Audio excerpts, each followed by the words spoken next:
जय जय सद्गुरु ब्रह्मराज की जय। श्री शिवराम दीक्षित सद्गुरु परब्रह्मणे नमः।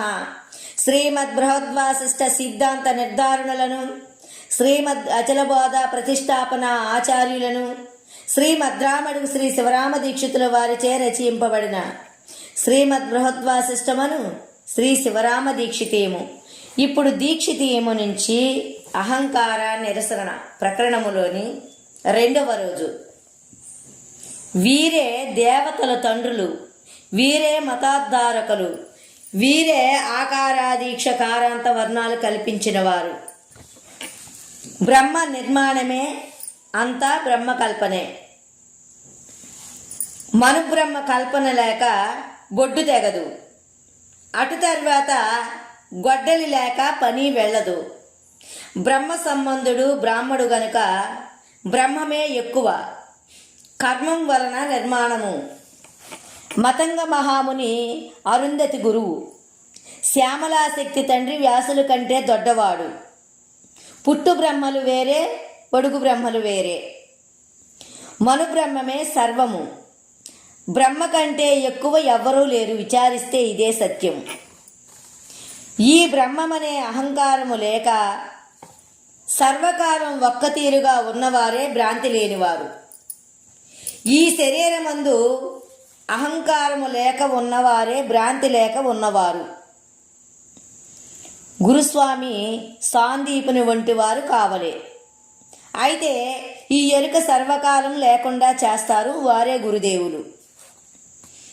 చూసి గుర్తెరిగేది అహంకారం, అనేది అహంకారం, వినేది అహంకారం, మాట్లాడేది అహంకారం, భోజనం చేసేది అహంకారం, రుచి అరుచి గుర్తెరిగేది అహంకారం. అహంకారం ఎరుక ఒక్కటే, అహంకారము ఎరుక ఒక్కటే. ఎరుకే చిద్రూపము, శ్రీమన్నారాయణ రూపము. అహంకారము లేకుంటే చిత్తే ఉండదు, అహంకారము లేకుంటే నామము లేదు, రూపం లేదు. పరబ్రహ్మతో కూడా ముక్తి ఆయా. అహంకారము లేకుంటే పరమపదం, అహంకారము లేకపోవటమే ముక్తి. అహంకారము జ్ఞానము ఒక్కటే. అహంకారము లేకుంటే జ్ఞానము ఎటువంటిదో దేహమందు ఉన్న అహంకారం వదిలితే సరి. కైంకర్యం చేతగాని అహంకారం వదలదు.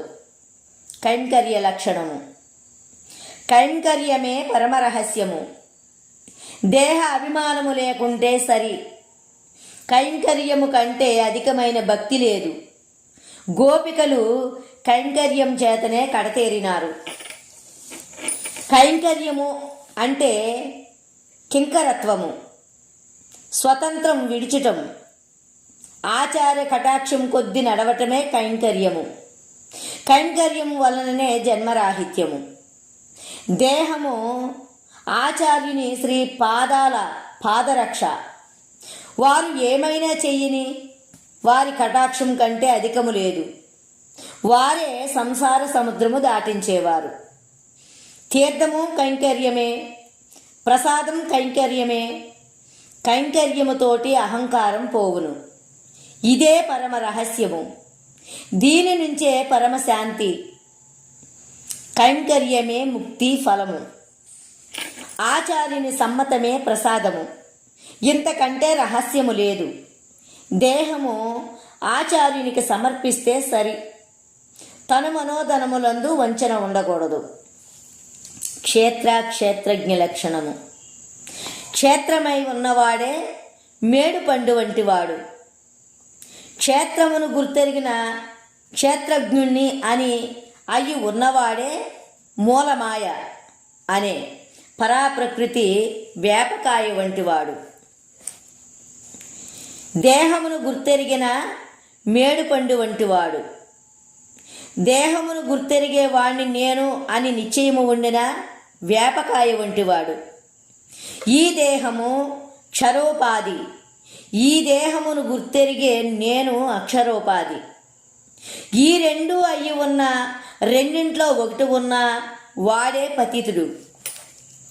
ఈ రెండు ద్వాష స్వరూపాలు కనుక ఈ రెండే ప్రకృతి ద్వయం, ఈ రెండే ప్రకృతి పురుషుడు, ఈ రెండే సగుణ నిర్గుణాలు, ఈ రెండే విద్యా విద్యలు, ఈ రెండే సదసత్తులు, ఈ రెండే జడాజడాలు, ఈ రెండే సుఖదుఖాలు, ఈ రెండే జ్ఞానకర్మాలు, ఈ రెండే సకల యజ్ఞాలు, సకల యోగాలు, సకల యాత్రలు, సకల చదువులు, సకల నేమాలు, సకల అనేమాలు, బ్రహ్మ అత్యాది పాతకాలు.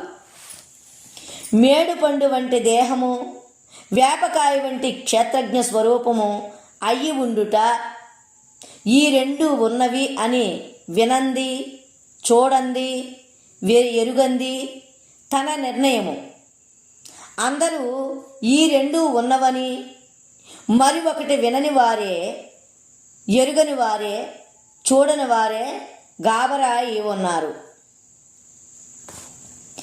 గుర్రాలు ఎగబడితే తల్లిని బిడ్డ పట్టక, తండ్రిని కొడుకు పట్టక, ఎక్కడ వారు అక్కడనే గాబరా అయి ఉన్నారు. అంతేకాని మరి ఒకటి లేదు. చలిలేని ఒడుకుడు ఎందుకు? నిజగురు కృప కారణము. వేద శాస్త్రాల చేత కాదు, శ్రవణాదుల చేత కాదు, గురుదేవత ఆత్మైక్య జ్ఞానతత్వం చేత కాదు. సమ్యక్ దర్శనం మోక్ష సాధనము గనుక గుర్తెరిగే చైతన్యమే నేను అనే నిశ్చయముతోటి ఉండిన వేపకాయ అయి ఉన్నట్టే. ఇందుకు ప్రపంచం మేడుపండు వంటిది, పారమార్థికము. ఈ దేహాన్ని గుర్తెరిగే చైతన్యము అయ్యి నేను వేపకాయ వంటి వాణ్ణి, ఈ రెండు అయ్యి ఉండని. నిజ గురువుల సాంప్రదాయం విని ఈ మేడుపండును వేపకాయను తిన్నగా దాని జాడ కనుక్కొని సర్వకాలము ఏకప్రకారముగా ఆయన భ్రాంతి పుట్టదు. మేడుపండును విడవకూడదు, వేపకాయ కాకూడదు. మేడుపండును పుట్టించేది వేపకాయను నేనే, మేడుపండును విడిచేది నేనే. ఇందుకొరకు మేడుపండు విడవవద్దు, వేపకాయ వద్దు, వేపకాయ కావద్దు. విచారించినా విచారించకున్నా ఈ రెండు మధ్య వచ్చి మధ్యపోయేవే. ఈ రెండింటిని వినంది, చూడంది, ఎరుగంది, లోపల బయట అని మర్యాద లేనిది, సర్వకాలం ఏకప్రకారంగా ఉన్నది, చెయ్యనిది చేయించింది, జ్ఞానకర్మాలు వినంది, నేను గురువును నీవు శిష్యుడువు అనే భావన లేనిది, అయ్యేది నాకు ఎట్లాగంటించిని ఏమి చేతు అని సంశయం పుట్టింది, మాన అవమానాలు వినంది, చూడండి, ఎరుగంది, ఏమీ లేదు అనే చావు లేంది. ఆయన సత్తా అటువంటిది కనుక తాను పుట్టని చావనవాడే. అటువంటి తనకు మేడుపండు వంటి శరీరం అయి ఉన్నవారికి నేనే నేను అని అద్వైతవాదం చేసేదే వేపకాయ వంటి చైతన్యం ఉన్నవారికి పడదు. ఇది శ్రీ మద్గురు శ్రీ శివరామదీక్షిత ప్రభావే వేదాంత విచారణే అహంకార నిరసన ద్వితీయ ప్రకరణం సంపూర్ణం. జై జై సద్గురు బ్రహ్మరాజ్ కీ జై.